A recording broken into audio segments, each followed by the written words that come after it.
হুগলি নদীর ওপর কল্যাণীর ঈশ্বরগুপ্ত সেতুর এখন এমনই হাল। হুগলি ও উত্তর চব্বিশ পরগনা এই দুই জেলার সঙ্গে নদিয়াকে যুক্ত করার মতো এই একটি সেতু রয়েছে। সেই সেতুতেই ফাটলের জেরে সেতুর P2 এবং P3 এই দুটি পিলারের মাঝের গার্ডার প্রায় 6 ইঞ্চি বসে গিয়েছে। এমন গুরুত্বপূর্ণ সেতু হঠাৎ বসে যাওয়ায় শনিবার কাকভোর থেকে বন্ধ যান চলাচল।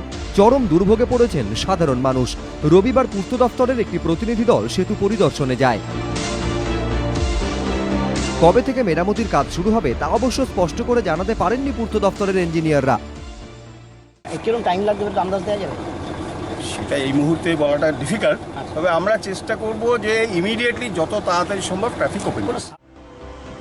কিন্তু কিভাবে এই বিপত্তি ঘটলো? এটা অ্যাব্রাপ্টলি হয়েছে, মানে হঠাৎ করে হয়েছে। এটার সাথে রেগুলার মেনটেন্যান্সের সম্পর্কটা খুব নেই। যতদিন না কল্যাণীর ঈশ্বরগুপ্ত সেতুর মেরামতি হচ্ছে ততদিন দিল্লি বম্বে রোড ধরতে অতিরিক্ত 30 থেকে 50 কিলোমিটার ঘুরে যেতে হবে সাধারণ মানুষকে। কবে এই ভোগান্তির শেষ সেই উত্তর অবশ্য এখনো অজানা। সুজিত মণ্ডল, ABP আনন্দ, নদিয়া।